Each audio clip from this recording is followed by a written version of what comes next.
Finance Minister Nirmala Sitharaman is all set to present Union Budget 25-26. Now, this budget comes after the COVID lockdown, Ukraine-Russia war, which led to a spike in inflation worldwide, and now with the US President threatening tariffs. The Indian economy is also facing several challenges. The two biggest engines of GDP growth seem to have run out of steam. Indians are not spending enough, and private firms have been sitting on sidelines instead of investing in creating new productive capacities. So, what's the solution? It all comes back to the Indian consumer. Unless people start spending more, it may not be possible to get out of the rut of sluggish growth. So, is it time to cut taxes? That's the big question. Then there is the threat of AI on job creation and job generation, as well as skilling. Two of the biggest themes to address in a critical gap in the workforce and stimulate income growth. So, what India needs at this point to create jobs, and what will the new avenues be for government to be able to explore job creation for the future? We'll be talking about all of that. Joining me on the News9 Plus Show are Subburatnam P, Chief Operating Officer, Team Lease Services. Also with us is Rajat Bose, is the partner at Shardul Amarchand Mangaldas and Company. Also joining us is Riaz, he's a tax partner, Grant Thornton Bharat LLP. Thank you very much, gentlemen, for taking time out. It's a very crucial time, just coming off economic survey and heading into budget, the big budget tomorrow. I want to first come to you, Subburatnam. What is your expectation as far as taxes is concerned? I think we all know what the problem is, and the problem continues to be the fact that consumption is not picking up. The government knows it, experts know it, but the question, of course, remains, will the government do anything about it? Yeah, first of all, thank you so much for inviting me. Happy to be part of this show. So it's actually a kind of a vicious cycle. The consumption has a direct impact towards the job generation or the employment generation. So today, for example, anything that you have let's say today there are a lot of untapped markets. And the more the market actually opens for consumption, what happens is you indirectly get the organizations to get in over there, and the consumption increases, and you start investing more. That actually leads to more employment growth. So to get the consumption part, I think it is time for us to actually get into the untapped markets, and that's something, a key expectation that we have. Okay, what are the kind of strategies that are likely to be expected from this budget? All right, Rajat, coming to you. Of course, the government needs to get into untapped markets, and consumption is one way to fuel growth. And the only way you can do it is either by giving more money in the hands of people or generating more jobs. I think both of which are extremely important right now. So would it be therefore right to say the government may just cut income tax rates, maybe introduce a new tax slab? There is a whole host of expectations out there. What are you hoping the budget will do to spur growth, demand, as well as more job creation? Yeah, I feel it's going to be a combination or a mix of both, or ideally it should be. One is we'll have to look at certain rate cuts in income tax as well as in indirect tax.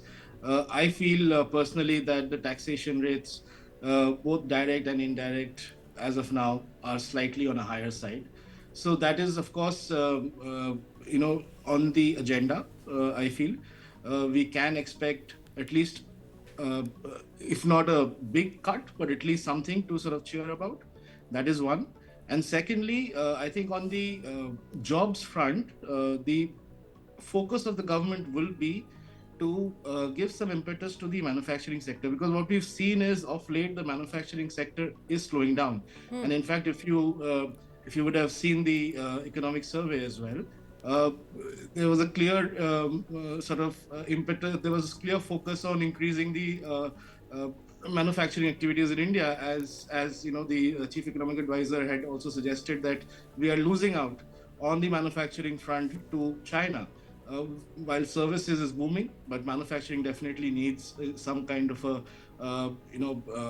dose, if I can use that word, right, to bring it up on the right path. All right, Riaz, I think there is enough and more room at this point to cut taxes, to perhaps give more money in the hands of people. Do you think the government will go on that path or continue to maintain its fiscal discipline and perhaps also continue to cut down on subsidies being offered? Because these are hard times. Let's accept it. The global economic scenario, the environment is not looking great. Some of the jitters are now being felt in India as well.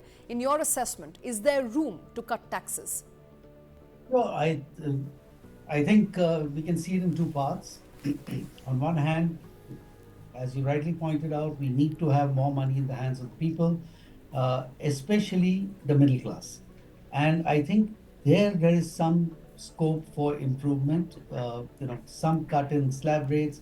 Let's face it, that 30% at a 15 lakh rupee income, assuming even 4 people in a family, it's really harsh.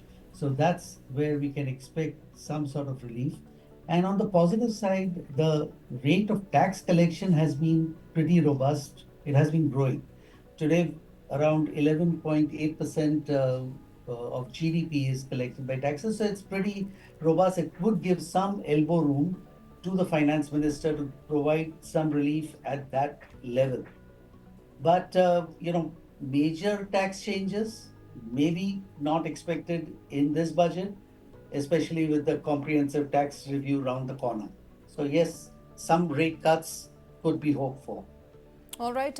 You talked about taxes, and I think that's the favorite subject of every person out there. I think the only thing they expect from the budget is what's more cheaper, what's more expensive, and how much are we going to save by the way of taxes. Let's talk about taxes. When the numbers come in, the total taxpayer base has obviously increased to about 7.5 crore rupees as of this year. However, the people who are effectively paying some tax, those who are not filing nil income tax, is a very limited small base to about 3 crore rupees.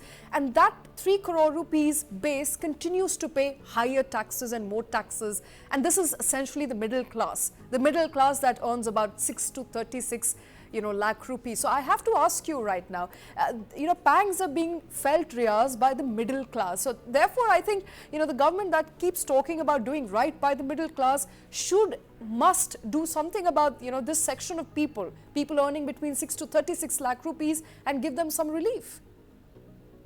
No, absolutely. That's the point I was making a little earlier, that we need to provide relief to the lower income, not lower income, but income of 15 lakhs at 30% is just not justified, and maybe rate cuts there are important.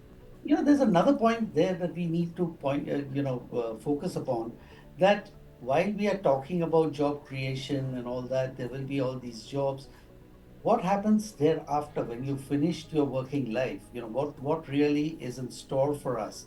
And, what we really need to do is even focus on pension schemes.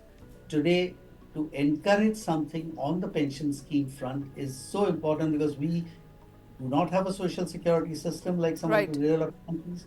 We cannot have it in the short run, especially with the kind of the size of the population that we have. So at least some incentive on pension funds by way of tax adjustments would definitely go a long way. So providing some relief at the lower end of the lower end of the tax brackets, that is 15 lakhs around there, and some incentives even towards pension will go a long way in helping the middle class get some more money in their hands. All right. Subbarathnam, I think job creation continues to be a key focus area for the government. It launched about 3 schemes last year in the budget in July of 2024 to address the problem of jobs. However, if you look at EPFO data, which is now coming out by the way of that economic survey, it goes on to suggest that job creation, at least the formal job creation, remains steady at about 1.3 crore people who are being enrolled into EPFO. We don't know the number of people who've been taken out because data is not shared to that regard. Are you happy with the pace of job creation? And if not, what are you hoping from the government?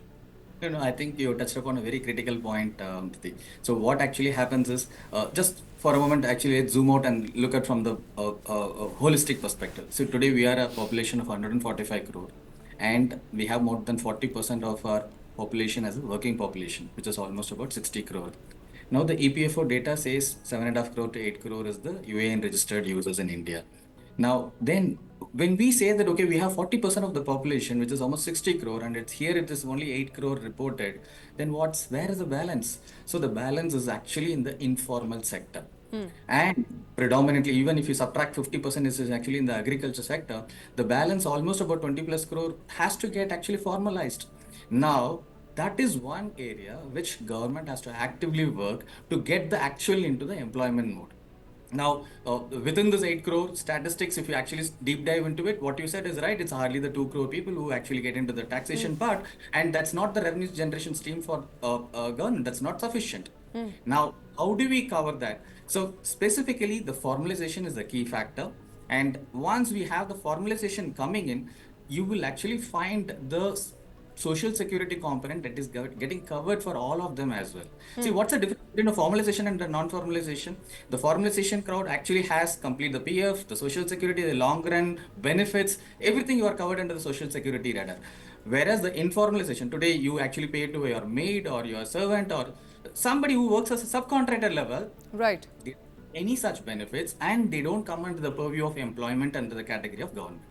So that's the prime. In fact, that's the most expected outcome that what we see. In last year, government attempted through ELI schemes, the employment linked incentive schemes.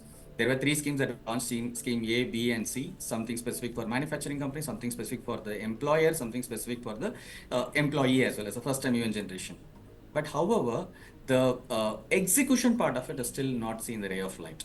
So most probably what we also expect is maybe some kind of additional boost or incentivization to actually make it happen. That will actually fast track more employment or maybe in terms of Right. PF registrations that will actually come in. No, Subbarathanam, I am a little dejected right now. I don't know if you are. Since July, we are sitting in at the end of January. Absolutely no guideline on any of these three schemes. Just this morning, President of India talked about how there is a growing thrust and impetus on job creation and internship scheme. She spoke very affectionately of the internship scheme that is likely to employ more freshers and give people some work experience. Where is the formalization of these schemes? Have these schemes been implemented? Is there a rollout? If yes, what's the status like? We know nothing of these schemes. No, true. That's actually a concerning point for all of us. But somehow I can actually say that the PM internship scheme actually has gone live towards end of October, thanks to all the framework and the guidelines that have been rolled out. However, on ELI, I think there were a lot of multiple discussions around the framework and then how to get it done. There were a lot of guidelines that was given, and then from the industry, there were a lot of inputs being actually given back. Maybe that's one of the reason. Maybe we'll have to wait for it. What we've been told is that maybe in the next 2 to 3 months, but as of now, the time frame is actually not been declared. That's an important area of focus for government to actually make it live. That should help most of the things into a positive side. All right. I like the fact that you're very optimistic about it, and I hope the youth of our country are as well.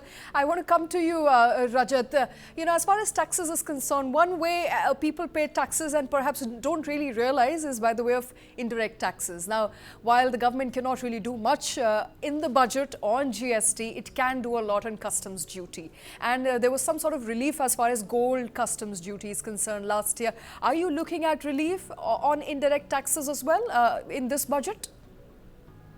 Surely, there should be, primarily because I think if you're looking at the objective of the government to increase manufacturing, so in line with that objective, what I expect is that there would be some reduction in customs duties for inputs, components, raw material, so on and so forth.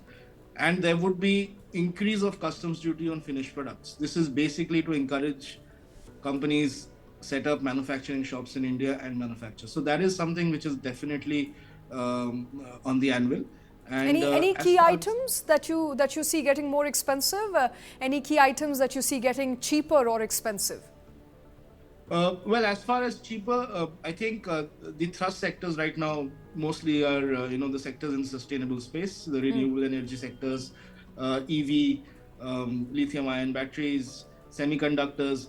These are the sectors where most of the tweaking is likely to happen. And I am expecting the government to reduce certain customs duty on input components required for manufacturing, at least some of these semiconductors and PCBs and all these things, which are not getting manufactured in India as of now because of the high capital cost for setting up the plants here. So there, of course, the government can do something.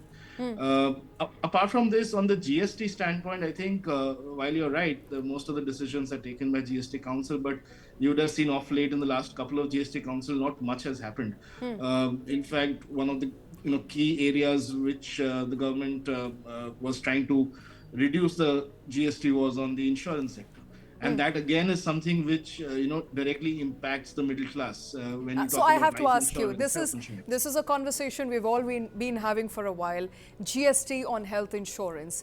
Do you believe budget will do something about it? Do you think the government, as far as health insurance is concerned, is likely to make an announcement in the budget? I don't think that they are still finished their homework because last time what we were told during the GST Council after the GST Council meeting was that there is some homework which still needs to be done to see what exactly is the impact. I doubt that they have finished that exercise, but definitely, we can have some kind of changes in the legislation of GST in order to sort of free up some of the input taxes which become a cost for a lot of these sectors, so that the cost of the base for on which the GST is calculated comes down, and eventually the prices come down. So something on those lines is definitely there in the agenda. All right. And, before I move on from indirect taxes, we also have, this is the first budget since Donald Trump came to power. And so one has to also account for what could come by the way of tit-for-tat tariffs. If at all Donald Trump decides to pose tariffs on India-made goods, India could retaliate. And if that happens and if government is trying to prepare for it, what according to you would be the items that we essentially import from the US that could get more expensive? As of now, tomorrow, I don't see any of that happening. I think it's Okay. too early. But yes, going forward, who knows? There are certain things, especially, again, it's sort of a catch-22 situation because we have a lot of defense deals with the US government. And pursuant to those deals, there's a lot of import of defense equipment as well. Now, I don't see the government imposing any kind of taxes or duties on defense items, so to speak, because Absolutely. that is concerning national And it security. doesn't do very good for us. It doesn't do very good for us. Apart from that, I think there are a lot of other products which again directly impact the middle class and the lower income group people, which are used in daily routine. So on those, again, it's going to be very difficult for the government to increase tariffs because that impacts the middle income group population of the country. So we'll have to see how it pans out, and I think that right now it's too early for the government to also sort of take any of these kind of statements so seriously. All right. Riaz, coming to you, I think taxes is going to be a big whammy for, a lot of middle class people. And as data actually goes on to suggest that of the 3 crore people who are not paying nil tax returns, they have increased the tax kitty. So tax collection has gone up 144% year on year, which means that people who are paying taxes are paying a lot more tax today than they were paying a couple of days ago. And a conversation in all our drawing rooms is that, goods have become expensive, services have become expensive. In your assessment, what can the government do really, apart from cutting taxes immediately, to give some relief to the middle class? I think there is really very little scope to on the tax front for the government except for cutting some rates. On one hand, the government has made it clear that we are moving away from the deductions, exemptions, and that regime. So there's not much scope there for the government to actually come up with any suggestions or further reliefs there.